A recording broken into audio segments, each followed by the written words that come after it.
Hi, my name is Kelly McMahon, and today I will be reading the banned book, Are You There, God? It's Me, Margaret, by Judy Blume. And this book was published in 1970.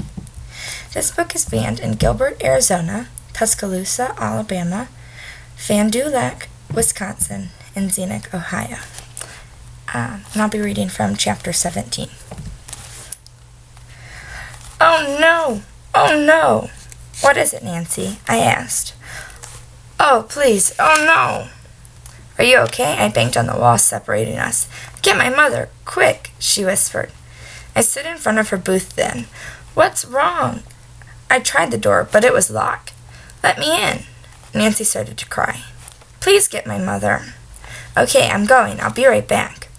I raced to our table in the dining room, hoping Nancy wouldn't faint or anything like that, before I got back with her mother.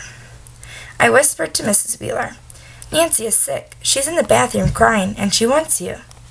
Mrs. Wheeler jumped up and followed me back to the ladies' room. I could hear Nancy sobbing. Nancy? Mrs. Wheeler called, trying the door. Oh, Mom, I'm so scared. Help me, please.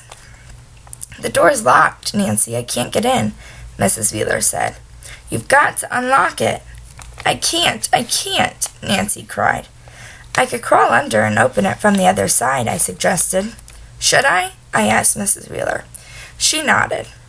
I gathered my skirt around my legs so it wouldn't drag on the floor and crawled under the door. Nancy's face was buried in her hands. I unlocked the door for Mrs. Wheeler, then waited outside by the sinks. I wonder if Nancy would have to go to the hospital or what. I hoped she didn't have anything catching.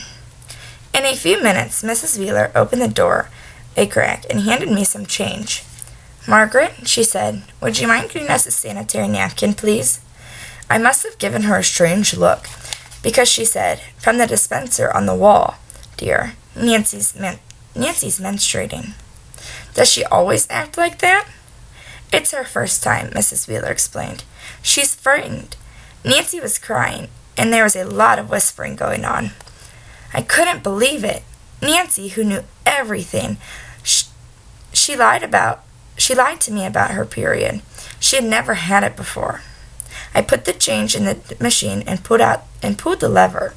The sanitary napkin popped out in a cardboard box. I handed it to Mrs. Wheeler. Nancy, calm down, I heard her mother said. I can't help you if you don't stop crying. Suppose I hadn't been along that day. I would have never found out about Nancy. I almost wished I hadn't. Thank you for listening.